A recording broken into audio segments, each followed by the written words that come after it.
உங்கள் பாடியில் இருக்கிற 4 ஹாப்பி ஹார்மோன்ஸை என்னெல்லாம் பண்ணி ஆக்டிவேட் பண்ணலான்னு வாங்க இந்த வீடியோ பதிவை பார்த்து தெரிஞ்சுக்கலாம். So number 1 டோப்பமின். டோப்பமின் அப்படின்றது ஒரு ரிவார்ட் ஹார்மோன். ஸோ இதை ஆக்டிவேட் பண்ணுறதுக்கு நம்ம ஏதாவது ஒரு கோல் செட் பண்ணி அதை கம்ப்ளீட் பண்ணணும். சின்ன சின்ன விக்ட்ரியை செலிப்ரேட் பண்ணணும். உங்களுக்கு பிடிச்ச சாப்பாடை சமைச்சு சாப்பிடணும். இது எல்லாத்தையும் தாண்டி ரொம்ப ரொம்ப முக்கியம், செல்ஃப் கேரை ப்ராக்டிஸ் பண்ணணும். நைட்டு நல்லா தூங்கணும்.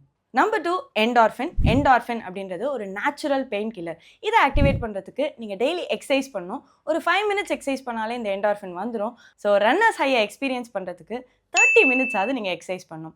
எக்ஸசைஸ் மட்டும் இல்லைங்க, நிறைய வாய் விட்டு சிரித்தோம் அப்படின்னாலும் இந்த என்டார்ஃபின்ஸ் ஆக்டிவேட் ஆகும். Number 3 oxytocin. இது ஒரு லவ் ஹார்மோன். ஸோ நமக்கு பிடிச்சவங்க கூட நம்ம இருக்கும்போது கண்டிப்பாக இந்த ஹார்மோன் செக்ரீட் ஆகும். இதுக்கு நம்ம நிறைய சோஷியலைஸ் பண்ணணும். வீட்டில் குழந்தைங்க இருக்காங்க, பெட்ஸ் இருக்குது அப்படின்னா அதை கடல் பண்ணிக்கலாம். உங்களுக்கு பிடிச்சவங்கள ஹக் பண்ணலாம், கை கோர்த்து உட்காந்து பேசலாம். இந்த மாதிரிலாம் பண்ணும்போது இந்த ஆக்சிடாசின் செக்ரீஷன் இருக்கும். அண்ட் லாஸ்ட்டாக நம்பர் 4 செரட்டோனின். இது ஒரு மூட் என்ஹான்சர். ஸோ இதை ஆக்டிவேட் பண்ணுறதுக்கு நீங்கள் வெயிலில் போகணும், மெடிடேட் பண்ணணும், மைண்ட்ஃபுல்னஸை ப்ராக்டிஸ் பண்ணணும். அண்ட் ரொம்ப ரொம்ப முக்கியம், வெளியே போய் நேச்சரோட நம்ம கனெக்ட் பண்ணிக்கணும். உங்கள் கூட இருக்கிறவங்க யாராவது ஹாப்பியாக இருக்கணும்னு நீங்கள் ஆசைப்பட்டீங்கன்னா அவங்களோட இந்த வீடியோவை ஷேர் பண்ணிவிட்டு வா இதெல்லாம் பண்ணி நம்ம ஹாப்பியாக இருக்கலாம்னு சொல்லிக்கோங்க. அண்ட் இதே மாதிரி இன்னும் பல ஹெல்த் டிப்ஸ் தெரிஞ்சுக்கிறதுக்கு வைஷாலி ஹோமியோ கிளினிக் பேஜை மறக்காமல் ஃபாலோ பண்ணுங்கள். பாய்.